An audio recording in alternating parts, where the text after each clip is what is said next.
ikasleekin elkarlanean aritzeko beste jarduera mota bat ikusiko dugu.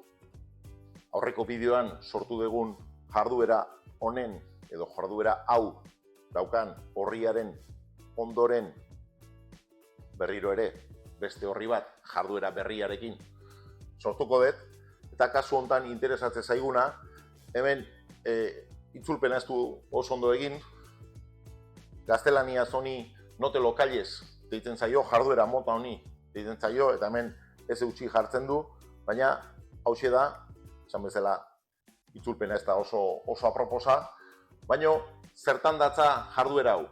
Azken finean, ideia jasa bat egiteko jarduera da. Oda, nire ikasleekin, beraien proposamenak edo beraien erantzunak jasotzeko, denenak batera jasotzeko, aukera emango didan jarduera. Lehenengo eta behin hemen, idatzi beharko dut, zein izango dan jarduera honen gaia edo proposamena, demagun nik jarriko dut zure gustokoenak jarriko diot.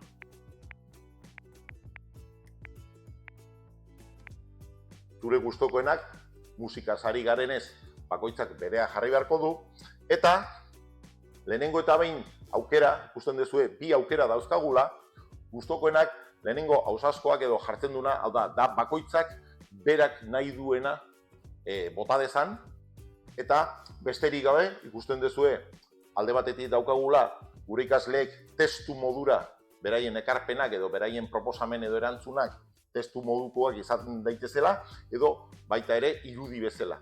Hau da, aukera emango nieke nire ikaslei irudiak sartzera, edo bidaltzera, gure jarduera honetara. Eta baita ere mugatu dezaket ikasle bakoitzak zenbat egin ditzaken.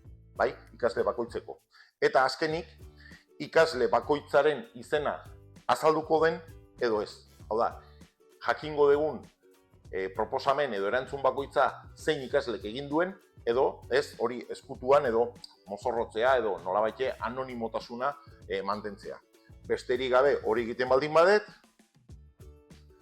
aurreko jardueretan bezala ere aukera emango dit gai edo itxura klasikoa ematea edo baita ere personalizatzeko eta aukera batzuk badauzkagu, ni klasikoarekin geldituko naiz, eta honezkero eukiko genuke. Noski, aurrerago ikusiko dugu beste bideo batean, hau gero gure ikasleen esku nola jartzen dugun eta nola bidaltzen dituzten beraien proposamen eta erantzunak. Baina, orain egin nahi detena da, bigarren aukera ikusi eta justu jarraian, berriro ere pauso berdinak errepikatuko ditut, berriz ere berdina hartuko dut, berriz ere berdin egingo dut, zure gustokoenak,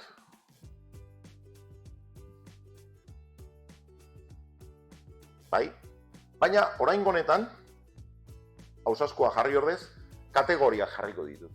Hau da, jarduera hau, ideia jasa hau, nire ikasleen esku jartzen detanean, beraiek pantalla nolabait ikusiko dute, kategoria bakoitzeko zutabe bat ikusiko balute bezala. Hau da, pantalla banatuta edukiko dute, nik zehaztutako kategorien arabera. Eta kategoria bakoitzean erantzunak jartzeko edo proposamenak jartzeko aukera edukiko dute, baina noski beraien erantzunak kategoria bakoitzari egokituta.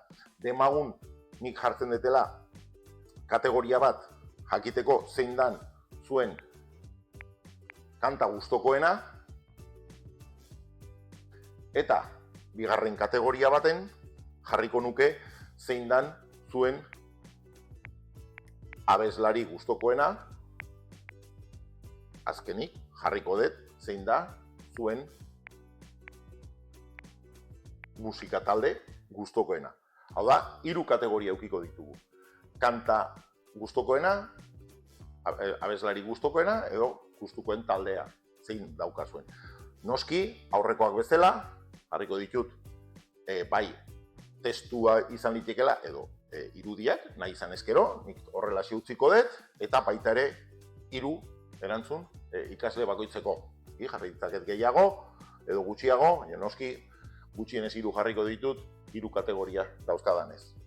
Berdin aurreko aukerak eta orain ere klasikoan utziko dut, naiz eta personalizatzeko aukera edukiko dudan. Honekin amaitu eta ikusten dezuenez, nire saio honetarako prestatuta dauzkat bi orrietan, modu honetako bi jarduera, baina aipatutako ezberdintasuna ikusita eta horrela bi modutara jarduera hau lantzeko aukera edukita.